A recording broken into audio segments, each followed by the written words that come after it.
Well, welcome everybody to a very special episode of The Biz. My name's Eric Palmer. Thanks for joining us.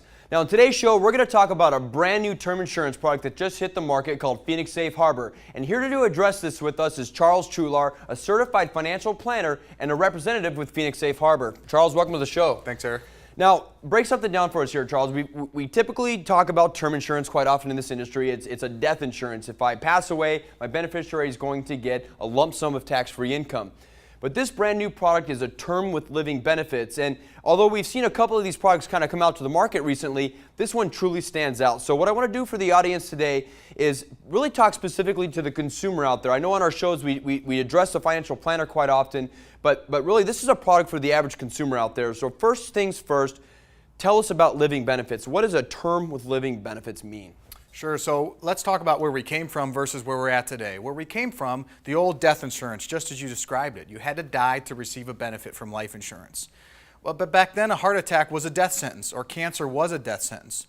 Nowadays with modern medicine, we're living through that stuff. So a heart attack doesn't necessarily mean grandma's gone. Right. Cancer, same thing. So when we live through those, where is the money going to come from to sustain us during those times and after those times? Paying for the medical bills, paying for the lost time at work, all those other things. So now we've bundled these together in what you've called living benefits. That's going to cover chronic illness, critical illness, terminal illness. There's even an unemployment rider in most states that you get with this policy. Okay, so quickly break this down for us. You mentioned critical, chronic, and terminal illness. Now, terminal illness we're pretty familiar with. I think we see it in a lot of different policies. If I'm terminally ill, it's going to give me some additional benefit that comes out of the death benefit overall in my policy. But tell us more about the chronic, and specifically tell us about the critical illness, because in my opinion, that's the biggie here. Yeah, you bet. So the chronic illness is what we might call long-term care type of coverages. So two activities of daily living. You need help with just living on a regular basis. Maybe you're in a nursing home. That's the type of benefit that chronic illness is going to cover. Critical illness is becoming so prevalent today. Every 40 seconds, someone suffers a stroke in the U.S. Cancer is diagnosed every 30 seconds. Someone has a heart attack every 26 seconds. So this is happening all the time. This is the critical illness part of the policy where most people are going to need the access. Those numbers are staggering. Let's think about this a second. Every 26 seconds, somebody suffers a heart attack. Now, with modern medicine, we're living through this stuff, as you mentioned here before, right? So, and quite often, it's actually the majority of the time we're living through this. So break this down a little bit more specific for me. If I survive a heart attack, I'm one of the stats at the 26 seconds. I'm on the golf course, and that'll probably be where I'm actually going to be at when I have my first heart attack. And I drop to my knees, I have my heart attack, I survive. I have a 20-year term with $500,000 of death benefit. What's this policy going to do for me? So unlike some of the competition out there, we can take up to 95% of that $500,000 in cash. And this is cash in your pocket, Eric. This isn't to pay just the medical bill. We're going to pay the hospital, or we're going to reimburse your bills.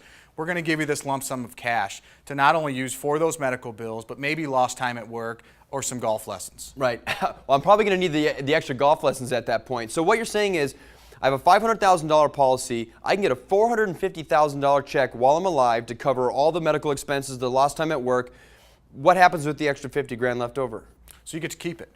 Not only do you get to keep it as life insurance, there's still a benefit that's in there, so for a reoccurrence. So this is unlike a lot of our competition too. A lot of folks will suffer a heart attack, and then 2 or 3 years later there's a recurrence and another heart attack. Or it's very prevalent with cancer. You get diagnosed with cancer, you get a clean bill of health, and 2 years later it comes back to haunt you. So on our policy, you're able to not only access the money up front, but if it happens again, you can go back and access more all the way up to that 95% mark.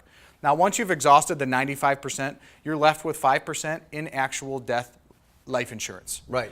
Now, you're not paying for your full policy anymore. We're going to take that premium down, so you're only paying for what you have left. So the premium adjusts based on however much life insurance is left over, or as we've been calling it, pretty much it's death insurance, whatever's going to cover my spouse or my beneficiary at the time I decease. You got it.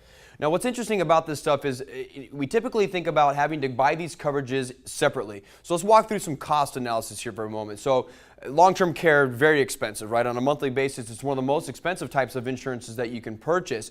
Critical illness standalone policies, those aren't cheap either. And disability insurance if I need the unemployment coverage. And then, of course, the life insurance in general. So Give me an idea of just how much a person's saving on average if we're not buying all of those individual insurances, but we're buying this bundled policy. We did some sample calculations on a 40-year-old male, and what we found is the critical illness piece of it is very expensive. The long-term care piece, as you mentioned, is expensive. And on a side note, most of the time we're selling long-term care to older folks, and it's hard to get at that point. Right.